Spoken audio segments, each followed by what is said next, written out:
Hey y'all, I'm pretty excited to review this new TV show for you. This is my She Hustle episode 1 review. Okay, so we start off meeting all the cast of the show. So we get Shatara first. She has 2 hair salons and a boutique, and she is really good at doing hair. I actually got a sew-in from her before. And yeah, that was a while ago, back when she worked at Pretty Hair Weave. Speaking of Pretty Hair Weave, we also get to meet Miss Ranisha.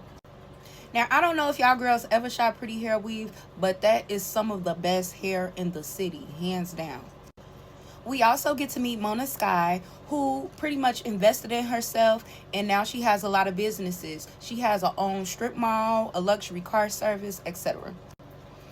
Okay, and we also have Glizzy Glow. Y'all might know her from that song Cut Water, Cut, Cut, Cut, Cut.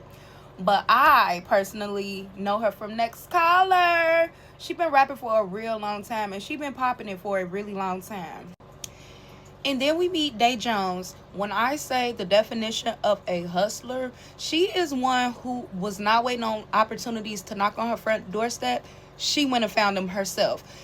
Winning the TV show on BET, winning a record deal, and just pushing everything she wants to do. Like, I really love that for her.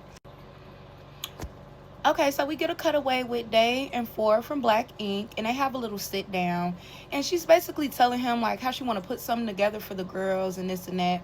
And I really like how the conversation is going. He's basically telling her like, within doing all this, make sure you protect your brand. And that's a word. He also said something that really stuck out with me. He said, be the energy you want to attract. I know that's right. All right, moving forward. So we get a cutaway scene with Miss Ranisha, and she's talking about how she didn't like everybody was late to the meet and greet. Like, that really did not rub her the right way. She don't like when people play with her time. Then Glizzy came on screen, and she was like, I don't know what motherfuckers talking about, but I was the first one there. So then we get Mona. Mona says, yes, I was late. I'ma always be fashionably late, and I ain't never gonna apologize for it. That's just who I am. Get with it or get lost. Seriously, she said, that's who I am. Take me as I am. Then we get a little confessional with Ranisha. She say, maybe I could even style a few, and I chuckled. Not gonna lie, Ranisha's personal style is really good. She be putting it on, and I be liking all of her confessional looks. I like all the girls' confessional looks, but Ranisha, she really takes the cake. So now the girls are, at this candle making sit down, and they get to talk about some of the hardships that they face as business owners and entrepreneurs. And that was really, really nice to hear. Another thing I really would like to add is I like how they have the pop-up facts that just pop out of nowhere. That is really like chef's kiss. Honestly, the conversation went well. Even as a viewer, I feel like they dropped so many gems just about branding and business in general. Hell, they even dropped information about a grant. Like, for anybody to apply. So if that ain't the definition of she hustle, I don't know what is, y'all.